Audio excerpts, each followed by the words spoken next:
Hello friends, this is Vijay Rajpushp and welcome to learner eyes by VRP। आज हम लोग एक सॉन्ग डेडिकेटेड करेंगे Kundan Kumar, father's name Shri Surendra Thakur, mother's name Sushila Devi, village Panapur Wateshwar Nath. तो आइए, क्योंकि वो एक जन्मों जन्मों के बंधन में बंध गए हैं, तो उनके लिए एक शानदार शायरी से हम आज आगाज करेंगे क्लास का। आज इस शुभ घड़ी में एक मीठे रिश्ते की है शुरुआत। तुम दोनों सदा रहो साथ साथ, भगवान से बस यही फरियाद है। तो आइए, उनके लिए एक गाना मैं डेडिकेट करता हूं। कभी खुशियों के सरगम लिखेंगे, कभी आंखों का पानी लिखेंगे। कभी खुशियों के सरगम लिखेंगे, कभी आंखों का पानी लिखेंगे। मिलके अब हम बड़े प्यार से जिंदगी के कहानी लिखेंगे। कभी खुशियों के सरगम लिखेंगे, कभी आंखों का पानी लिखेंगे। मिलके अब हम बड़े प्यार से जिंदगी के कहानी लिखेंगे। कभी खुशियों के सरगम लिखेंगे, कभी आंखों का पानी लिखेंगे। तो आइए स्टार्ट करते हैं अब हम लोग क्लास। क्योंकि आप सभी को पता है कि जिंदगी से बढ़कर दुनिया में कुछ नहीं है, और अगर जोड़ी सलामत हो तो उससे बढ़ के कुछ नहीं दुनिया में। तो हम लोग देखते हैं टू बी वर्ब के बारे में जानते हैं, और ये क्लास भी उन्हीं के नाम से डेडिकेटेड है, कुंदन कुमार। तो टू बी वर्ब जिसके बारे में आप वर्षों से जानते होंगे, या नहीं जानते तो जान ले। टू बी वर्ब जिसका अर्थ होता है होना या रहना। होना, रहना, या आप इसे बनना के सेंस में भी यूज करते हैं। ध्यान दीजिएगा। अब टू बी वर्ब जो होते हैं, जिसके बारे में आप पहले भी पिछले वाले वीडियो में देख चुके होंगे, ये टू बी वर्ब है जिसका फॉर्म इस तरीके से चलता है। हम लोग इसका यूज करते हैं is, am, are, was, were, been, had, उसके बाद हैविंग बीन। तो ये सारा यूज होते हैं टू बी वर्ब का, जो कि ये हेल्पिंग वर्ब के रूप में और मेन वर्ब के रूप में किया जाता है। टू बी वर्ब को हम लोग जनरली दो रूपों में यूज में लाते हैं। पहला होता है मेन वर्ब, और जिसे फुल वर्ब के नाम से भी जानते हैं हम लोग। तो मेन वर्ब होता क्या है आखिर? तो ध्यान दीजिएगा, जब आपके सेंटेंस में अगर टू बी वर्ब के साथ कोई एक्शन वर्ड नहीं आए, एक्शन का मतलब चलना, आना, खाना, पीना, हंसना, रोना, तो उसे हम कहते हैं, क्या बोलते हैं उसको? मेन वर्ब या फुल वर्ब। लेकिन जब हेल्पिंग वर्ब के साथ आते हैं, कौन सा? टू बी वर्ब, जैसे इज गोइंग, या Ram is going, Kundan is going to marriage. तो इस तरीके का अगर सेंटेंस आते हैं जिसमें हेल्पिंग वर्ब के साथ अगर आईएनजी का प्रयोग कर दिया जाए किसी वर्ब के साथ, तो वह आपका हेल्पिंग वर्ब, एक्सुलरी वर्ब, या उसी को हम लोग कौन वर्ब कहते हैं? लिंकिंग वर्ब भी कहते हैं। तो आइए एक बार फिर से देखें। मान लीजिए कि आपके पास इस प्रकार से सेंटेंस है, Kundan is a young boy. Kundan एक युवा लड़का है। यहां पे गौर कीजिए, क्या इसमें कोई ऐसा वर्ब दिख रहा है जिसमें एक्शन होने की बात कर रहा है? तो एक्शन नहीं है। खाना, पीना, हंसना, रोना, टहलना है क्या? नहीं है। तो यह जो यहाँ पे इज का प्रयोग किया गया, वो किस रूप में किया गया है? मेन वर्ब के रूप में यहाँ पे प्रयोग किया गया। अब यहाँ पे क्या है कि he is a good student, he is a good student. अब यहाँ पे गौर कीजिए, इज और यहाँ पे कोई एक्शन वर्ड है क्या? नहीं है। तो यहाँ इज भी क्या हो जाएगा? मेन वर्ब हो जाएगा। लेकिन हम यहाँ पे ऐसे कहें, he is going to marry, वह शादी करने के लिए जा रहा है। अब यहाँ पे आप गौर कीजिए, यहाँ पे वह जा तो रहा है लेकिन किस चीज के लिए जा रहा है? शादी करने के लिए। और यहाँ पे जो जा रहा है, यहाँ पे तो ये आपका है एक्शन वर्ड है जिससे जाना का बोध हो रहा है, और उसके पहले आपने इस टू बी वर्ब का प्रयोग किया, तो यहां जो आपने ये टू बी वर्ब का प्रयोग किया है इज, यही आपका कौन सा वर्ब कहलाएगा? हेल्पिंग वर्ब, या इसी को आप लोग कहते हैं एक्सलरी वर्ब, या इसी को आप क्या कहते हैं? लिंकिंग वर्ब के नाम से जानते हैं। तो अब मैं आशा करता हूं कि आप helping verb, axillary verb, linking verb और मेन वर्ब और फुल वर्ब में अंतर समझ गए होंगे। करेक्ट है? तो आइए नेक्स्ट देखते हैं हम लोग। अब टू बी वर्ब का प्रयोग जो होता है हम लोग जनरली प्रेजेंट टेंस में, पास्ट टेंस में और फ्यूचर टेंस में इसका हम लोग इस्तेमाल करते हैं। मैं अभी बिल्कुल बेसिक से आपको बता रहा हूं ताकि आपको किसी भी प्रकार की समस्या नहीं हो, और आगे चल के मैं स्टैंडर्ड वीडियो लाऊंगा और इसी टू बी वर्ब का और स्टैंडर्ड फॉर्म का यूज करेंगे। लेकिन जानते हैं बेसिक कैसे होते हैं। तो टू बी वर्ब को हम लोग जनरली 3 टेंसों में प्रयोग करते हैं। क्या और कर सकते हो? Present tense, past tense, future tense. Present tense की जनरली पहचान क्या होती है कि बातें जो होती है वो वर्तमान में होती है, एट प्रेजेंट की बात करता है, अभी की बात करता है। पास्ट का मतलब होता है कि वैसी बातें या वैसी आपके रिएक्शन जो कि कब की बात कर रहा हो? पास्ट की, बीते हुए अतीत की बात कर रहा हो, गुजरे हुए पल की बात कर रहा हो। और फ्यूचर टेंस की बात करें तो वो आने वाले दिनों की बात करेगा, भविष्य की बात करेगा। तो ध्यान दीजिए, प्रेजेंट टेंस में जनरली हम लोग पहचानेंगे कैसे? है, हो, हूं लगा रहेगा तो हम समझ जाए कि प्रेजेंट की बात हो रही है। लेकिन अगर था, थे, थी लगा रहे तो हम समझेंगे पास्ट की बात हो रही है, और गा के गी लगा रहेगा तो समझेंगे कि किसकी बात हो रही है। सभी लोग अपना ध्यान स्क्रीन पर ही रखें ताकि आपको अच्छे से समझ में आए। किसी भी प्रकार की शिकायत, किसी भी प्रकार की कंप्लेन आपको है, दिल में कोई ऐसी टीस है जो आपको दर्द दे रहा है कि हमको सर समझ में नहीं आता है, मैं आपसे रूठा हूं, तो आप हमें कमेंट बॉक्स में जरूर कमेंट करके बताएं।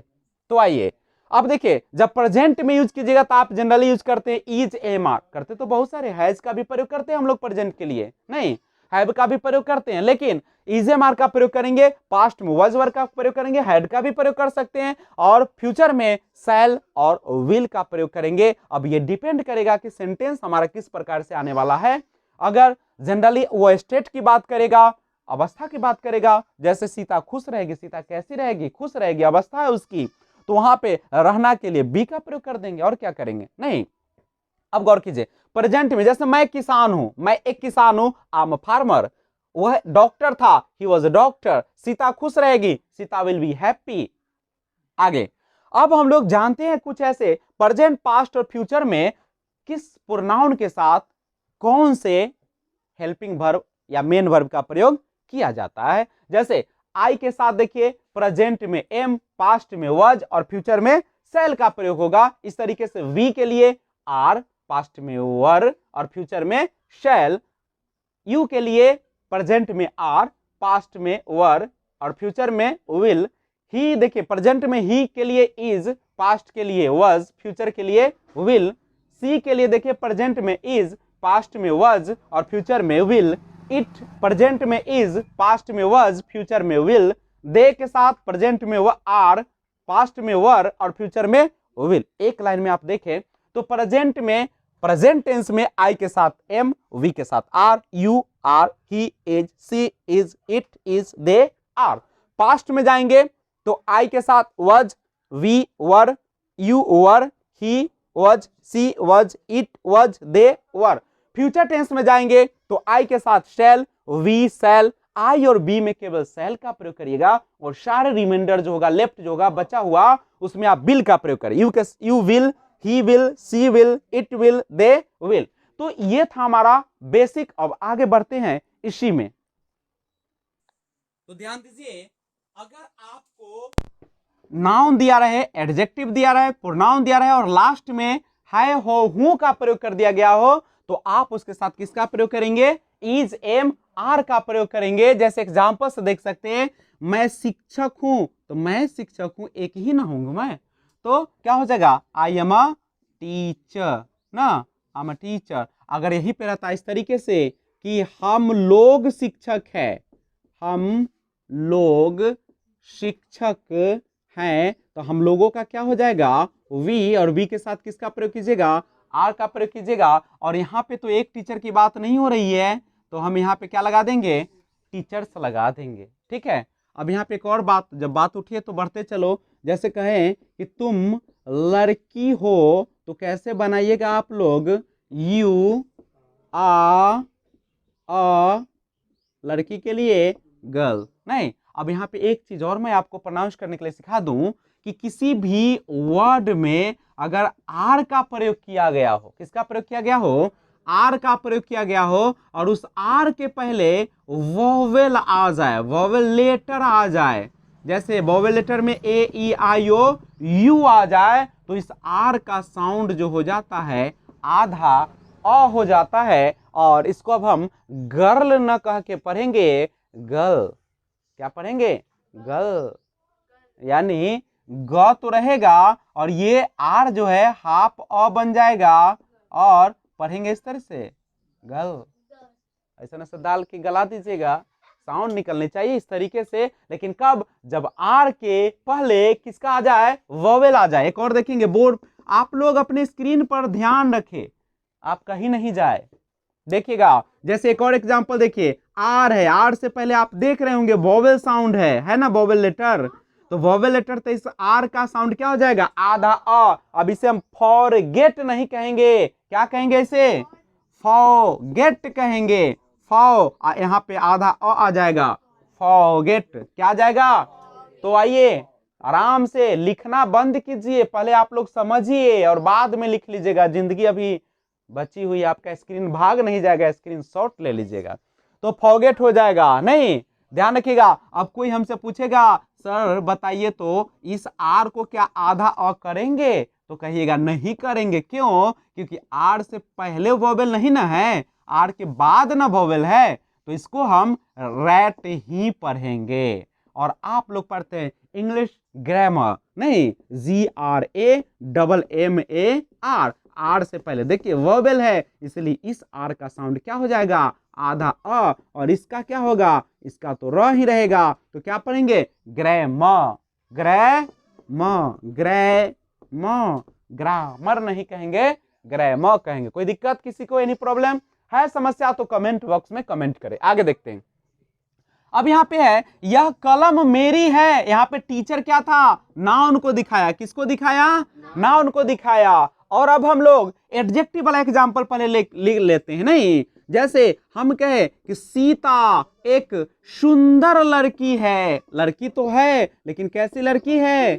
अब लड़की तो हमारा नाउन है, लड़की क्या है, और जो नाउन की विशेषता बतलाता है उसको हम क्या कहते हैं, एडजेक्टिव कहते हैं। तो सुंदर हमारा क्या हो जाएगा, एडजेक्टिव हो जाएगा। और मैंने कहा था कि नाउन रहे एडजेक्टिव रहे तो भी किसका प्रयोग करिएगा, इजे मार का, है हो हूं लगा हुआ है। बनाएंगे तो कैसे बनाएंगे, Sita is a beautiful girl, Sita is a beautiful girl. क्या कोई दिक्कत है किसी को, सीता इज ब्यूटीफुल गर्ल, हम बोले कि वह अच्छी है, वह अच्छी है। अच्छा होना क्या है बताइए आप लोग, विशेषता है, और जो विशेषता है वह क्या कहलाता है, एडजेक्टिव कहलाता है। नहीं तो कैसे बनाएंगे, वह का क्या हो जाएगा, शी, और सी के साथ क्या होगा, इज, और अच्छी का क्या होगा, गुड होगा। पीछे वाला बच्चा ठीक से तनी देखो, चलिए।